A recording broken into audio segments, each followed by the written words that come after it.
logika yang dibangun ulama itu ngikuti riwayat. Agama itu ngikuti riwayat, bukan sekedar akal. Saya punya contoh ketika kitab Ihya menutup kitabnya, yaitu Imam Ghazali. Itu ada dua orang. Ini di akhir kitab Rojak dan dipakai nutup kitab Ihya sebagai rojaknya Imam Ghazali. Ada dua orang min ahlinar dipanggil sama Allah. Ini sekaligus ijazah. Kali ini ijazah betul. Yang dipanggil ke surga itu masih muqayyad dan biangkalil jahim, masih muqayyad, masih dibelenggu sama atribut neraka. Terus sama Allah ditanya, dia jong kabarin rokok, wah syarro makanan, kustingun rokok jangan takut, sekarang rai enak jen. Terus kata Allah, ya sudah kamu kembali ke sana karena kamu memang orang fasik. Itu lari, semangat mau ke neraka. Ini ijazah. Semangat disuruh kembali ke neraka itu semangat lari. Allah tanya, loh Jong, kenapa kamu semangat? Ya Allah, saya ini sudah kapok. Dulu ketika di dunia kamu perintah, engkau perintah, saya tidak semangat. Maka kali ini jangan perintah, saya semangat. Karena saya sudah kapok. Setiap engkau perintah, saya tidak lari semangat kan neraka. Nah barokahnya semangat masuk neraka ini, kata Allah, ya sudah kamu di surga saja. Maka ijazah, nanti kalau ada pengumuman, silahkan masuk neraka. Kamu harus lari sekencang-kencang. Karena itu perintah Allah, apa? Yang ketika kita di dunia kalau diperintah males-malesan. Kalau kamu diperintah sholat subuh jamaah kan males-malesan. Dan itu menjadi kita masuk sebagai kafarah itu ya Allah, karena ini perintah engkau, saya tidak males-malesan lagi. Wes ngembaliin rokok, lari semangat. Allah akhirnya harus dimaafkan. Panggil lagi, sudah di surga saja. Barokahnya semangat masuk neraka. Nah, ini ijazah ini. Ya diterima ya. Kok enggak semangat terima ya. Yang kedua enggak. Sudah kamu kembali ke neraka, pelengahan gitu. Enggak semangat. Allah dilihat enggak semangat.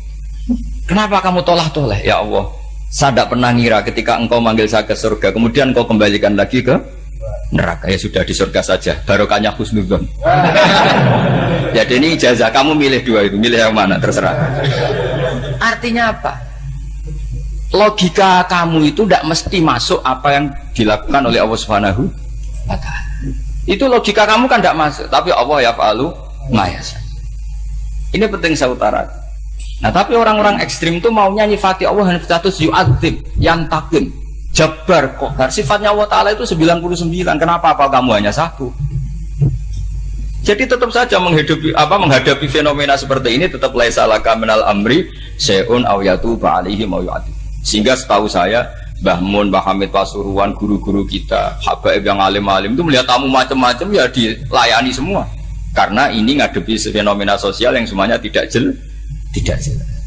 Kalau nggak jelas apa? Ya kita bisanya berharap karena afdalul ibadah itu intidharul farad. Kalau belum Islam sekarang kita harapkan nanti. Kalau bapaknya enggak kita harapkan anaknya. Kalau anaknya belum kita harapkan cucunya. Karena agama ini limangka nayarjuwa wal yaumal akhir. Agama ini bagi yang terus berpengharapan, bukan bagi yang putus asa. Ini penting saya utarakan. Jadi apalagi Allah sudah punya rencana tadi, yang goblok-goblok di pedalaman Dayak bikin masjid, yang pinter-pinter ramen lomba untuk sangu, untuk umroh. Kira-kira memberi sama mendapat pahalanya keren mana? Memberi. Tapi tidak usah jadi goblok. Goblok tidak usah direncanakan, sudah terjadi. Jadi makanya saya bela karena sudah terjadi gitu. Tapi tidak usah direncanakan. Nanti terus wah goblok aja cara Gus Bak gak apa-apa ndak. Sudah kadung ini cuma kita itu iman ya. Jadi karena yang pinter itu yang jumlahnya tidak banyak. Ini kita bully saja. Karena kamu bully pun tetap mulia kan orang pinter ini. Tapi kalau orang goblok gak dibela habis dia. Yang pinter buat dikritik kayak apa kan tetap mulia kan. Lah yang muji sudah banyak, saya ngeritik saja lah. Ini tidak akan jatuh. Tapi yang goblok ini kan nggak ada yang bela. Saya sebagai umatnya Rasulullah, pecinta umat Rasulullah tak bela, tenang saja. Ada hikmahnya apa? Hikmahnya orang goblok. Betul loh, saya itu sering ketemu dokter, ketemu profesor tuh nangis. Tak tanya kenapa nangis. Bapak saya itu petani, saya di Jogja sampai jadi dekan, jadi rektor. Tapi saya sekarang rektor. Anak saya sekedar SMP naik itu sudah senang. Nggak dengar kabar ketangkep BNN sudah senang. Padahal saya ini ahli metodologi. Ternyata pinter bapak saya. Karena bapaknya tadi hanya petani bisa menjadikan anaknya profesor. Tapi profesor tidak mesti bisa jadi. Anak sana SMP aja sudah senang. Karena Allah ingin membuktikan pinter kamu itu tidak ada artinya di depan iradatullah. Di depan apa? Iradatullah. Supaya orang tunduk. Lu coba yang jadi ulama tabi'in itu rata-rata abnaul mawali, anaknya budak yang dimerdekakan. Karena Allah seperti itu. Ada yang tokoh yang tadi dzurriyatam ba'duhum itu harus kita jaga. Saya termasuk orang yang ditakdir punya mbah-mbah alim, itu juga harus dijaga. Yang enggak alim peluangnya masih banyak. Banyak sebanyak-banyaknya. Asal tadi lewat jalur sregep, dan kalau bodoh ngaji saya nanti. Tak ajari robbana ma khalaqta hadza napa?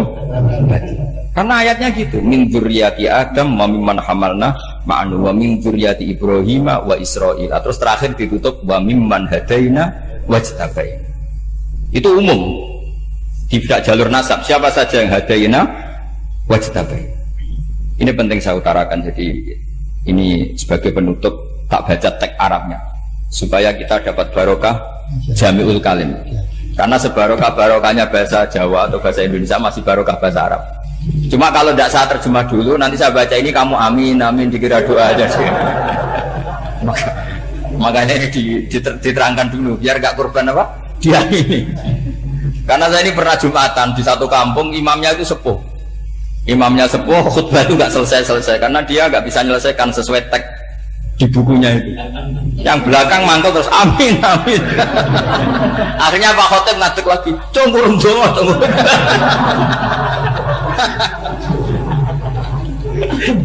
Ya ini masih teks Arab tapi yang belakang sudah apa? Amin, amin. Ya saya baca. Yang disimak. Bismillahirrahmanirrahim. Waruwiya anna Arabian ja'ahu yatlubu min husay'an fa'atad. Sumaqala ahsantu ilaika. Dikasih sesuatu ya tadi saya contohkan, misalnya dikasih hanya 10.000. Qala al-Arabiyyu la wala ajmalta. Kamu ya belum berbuat baik.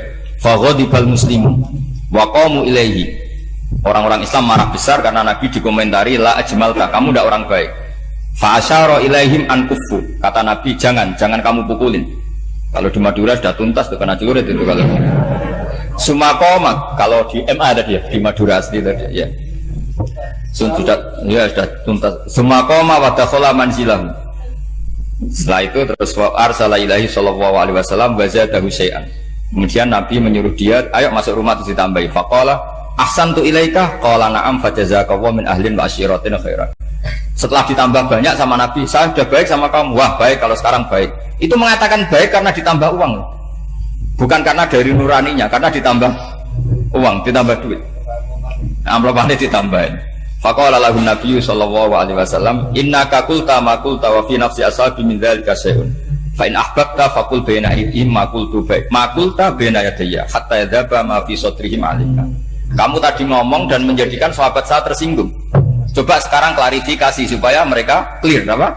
Itu menunjukkan klarifikasi itu termasuk wataknya Rasulullah Shallallahu Alaihi Wasallam. Tadi kamu menyinggung saya di depan umum, maka sekarang kamu muji saya juga harus di depan umum supaya clear, supaya mereka tidak punya perasaan macam-macam. Sudah akhirnya qala na'am falamma kana al-ghadu awil asyu ja'a faqala sallallahu alaihi wasallam inna hadzal arabiyya qala ma qala fazidnahu fazama'nahu radiya kadzalik qala na'am fajazakallahu min ahlin wa asyiratin khairan. Faqala Nabi sallallahu alaihi wasallam, ini penting ya bagi semua dai, bagi semua ustaz. Masali wa masalu hadza masalu rajulin lahu naqatun saraddat alaihi fattaba'an nas wa fa'atba'an nas falam yaziduha illa nufuran fanadahum sahibuha khallu baini wa baina naqati fa inni arfaqu biha minkum. Jadi namanya unta, sapi atau kuda itu lebih terbiasa sama pemiliknya sama orang lain. Sama pemiliknya.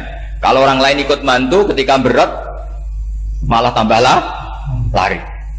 Sama kiai sama umat tuh, kalau kiai kan punya syafaqah sama umat, maka ininya umatnya dimaafkan. Tapi kalau kubu sebelah ininya mengkafirkan, mendosakan, membid'ahkan, itu bisa diharap nggak umat mau kembali, malah lari. Makanya saya pernah ngalami ini serius. Ada orang tukang ngafir-ngafir nawang NU gitu. Di majelis, satu majelis dengan saya.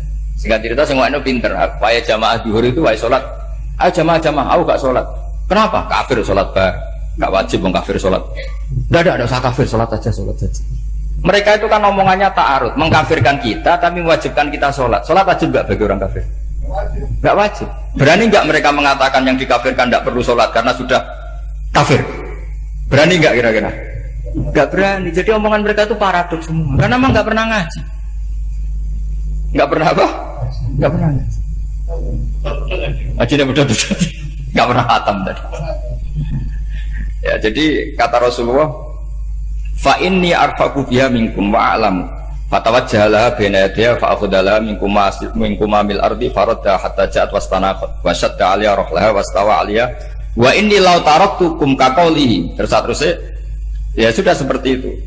Faradda hatta ja'at wa shadda 'aliya rahlaha wastawa 'aliya wa inni law taraktukum terus itu walhasil itu terusnya hadis itu, kalau saya membiarkan dia dengan keyakinannya tadi mengkritik saya dan dia mati maka dakholan.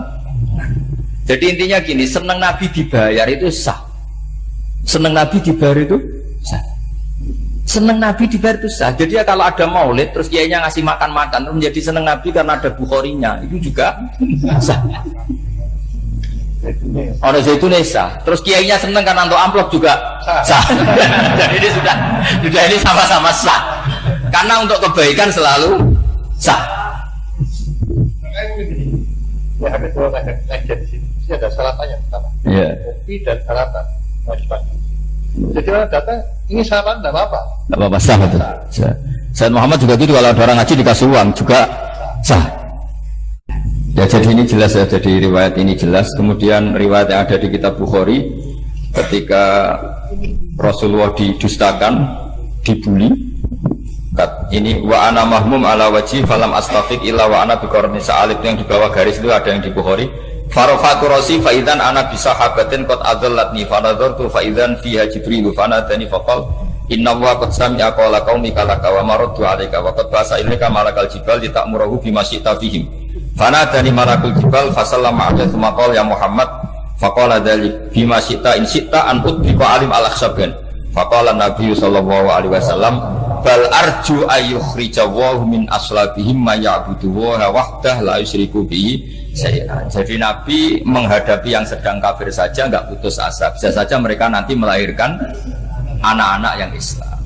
Jadi kalau ada kiai menghina orang kafir itu jangan melihat kiai kok kancanan wong kafir. Yang benar itu kiai yang penuh harapan, sehingga sama orang kafir saja berharap. Tapi sekarang enggak, kiai kancanan wong kafir, kiai kok kancanan wong fasik. Logikanya dibalik, kiai nelateni wong kafir nak menawa anak turune masuk Islam, kiai nelateni wong fasik anak menawa dadi soleh. Logikanya harus seperti itu. Nah soal perang itu beda. Perang kan mereka sudah menstatuskan diri ingin bunuh kita, tentu kita harus berani untuk mempertahankan diri. Tapi kalau kondisi normal tidak bisa seperti itu. Ini kan kondisi normal. Itu Rasulullah ya nggak boleh, karena tadi bahkan kalau saya pernah ngaji ini di Stogiri pernah cerita Rasulullah jejer Nabi Nuh. Ada seorang wali, pasnya Abu Hasan Asyadili. Siapa Abu Hasan apa? Asyadili. Mimpi ketemu Rasulullah jejer Nabi Nuh. Kemudian Nabi Nuh itu digojok sama Rasulullah. Kamu pernah masukkan kaum kamu, bisa saja fi aslabihim atau fi zuhurihim ada nasamatan sing tu'minu billah. Sekarang misalnya begini ya, ini orang kafir. Di sini itu ada gen yang ribuan ila yaumil qiyamah. Bisa saja gen-gen yang sekarang masih di zuhurihim, karena kalau apa gen di lelaki diistilahkan fi zuhurihim, ini saja nasamatan tu'min. Nasama yang nanti mukmin. Kalau dia mati kan berarti kamu membunuh calon orang mukmin berikut. Tapi ya sama. Tapi kalau kamu bilang dibiarkan, bisa saja ini ada nasama sing calon kafir. Berarti kamu membiarkan kekafir. Nah di sini hebatnya Allah. Allah bikin Nabi Nuh mewakili istihad potensi kekafiran berlanjut, sehingga beliau bilang wala yalidu illa fajiran kafaro. Paham ya kan? Rabbila tadzar alal ardi minal kafirina dayara innaka intadzarhum yudillu ibadaka wala yalidu illa fajiran kafaro. Logika itu terwakili oleh Nabi Nuh. Logika bisa saja ini ada nasamatan untuk minubillah, itu terwakili oleh Rasulullah. Bal arju ayyukhrijawahu min aslabihim may ya'budullaha wa la yusyriku bihi syai'an. Kayak apa untungnya kita jadi umat Rasulullah sallallahu alaihi wasallam? Masalahnya nabimu gak Nabi Nuh, Nabi Muhammad. Jadi kira-kira istiadat kamu ikut Nabi siapa? Kalau main hantam ya ikut Nabi Nuh. Kalau main rojak berharap Nabi Muhammad. Ya sudah, sampean ikut mana aja? Nabi Muhammad. Ini penting saya utarakan supaya apa-apa itu terukur lewatnya. Ya pokoknya istilah kayak Wali Songo yang tercerminkan sampai ke kita kayak Pak Hamid, karena Pak Hamid ini sanatnya secara gen sampai Sunan Bonang, di silsilah itu sampai Sunan Bonang. Saya punya catatan nasabnya Pak Hamid Pasuruan sampai Sunan Bonang, ditulis Bahib pas 40 harinya Pak Hamid itu silsilah itu. Saya kira demikian.